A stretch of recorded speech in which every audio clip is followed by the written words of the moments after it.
විශේෂයෙන්ම ඔයාලා දන්නවා දැන් මම Grow Green සම්බන්ධව දැනගත්තේ Facebook එක හරහා දැකපු වීඩියෝ එකකින්. ඊට පස්සේ මම වගාවල් දෙකක් සඳහා එකක් ඉඟුරු වගාව අනිත් එක මේ මගේ වට්ටක්ක වගාව බටාන වගාව.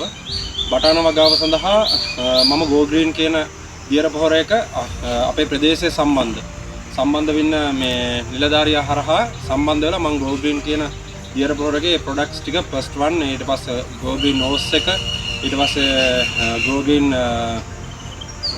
CO2 එක කියන ඒ කෙමිකල්ස් ටික මම භාවිතා කරා මගේ ඉඟුරු වගාවෙත් මම ඉඟුරු වගාවටත් භාවිතා කරා ඒ වගේම වට්ටක්ක වගාවට විශේෂයෙන්ම භාවිතා කරා. ඉතින් මගේ වට්ටක්ක වගාවේ මුලින්ම ආව කහ රෝගය ආව පැල 40කට විතර මම අක්කර දෙක වට්ටක්ක වගා කරා පැල 40කට විතර ආව කහ රෝගේ.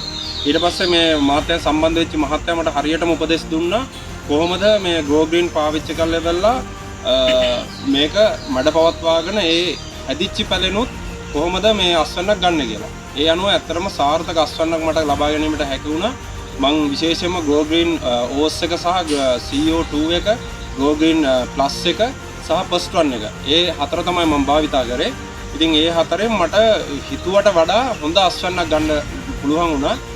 ඉතින් සාර්ථක අස්වැන්නක් ඇත්තටම ගන්න පුළුවන් මේ Grow Green මේ ප්‍රොඩක්ට්ස් එකත් එක්ක. අනිත් එක තමයි එයාලා අපිට හරියටම උපදෙස් ටික දෙනවා. දැන් අක්කර දෙකෙන් මට කිලෝ කඩා ගන්න පුළුවන් වුණා කිලෝ 15000ක් විතර.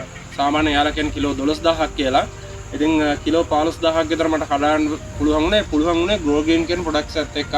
ඉතින් මම අපේ මේ ලංකාවේ දැන් මහ කන්නේ වී වගා කරන අයටත් ඔන්න මම මතක් කරනවා ඔයාලට පුළුවන් Grow Green භාවිතා කරලා බලන්න ඒ වෙනස අත්විඳ ගන්න කියන ඉල්ලීම මම කරනවා. මම සංඝ කුරුණෑගල පොල්පිටිගම අමනකොලේ මගේ ගෙවල්. ඉතින් ඔයාලට ඕන කෙනෙකුට මගෙන් උපදේශක් අවශ්‍ය නම් මම දුරකථන අංකය කියන 071 72 55 407 071 72 55 407 මගේ දුරකථන අංකය. මම දුරකථන අංකයට කතා කරන්න මම මේක පාවිච්චි කරේ කොහොමද කියන උපදේශ ටික ඒ මට ලබා දුන්න උපදේශ ටික මම වෙන කෙනෙකුට දෙන්නම්. බොහොම ස්තුතියි එහෙනම් හැමෝටම. ඊට පස්සේ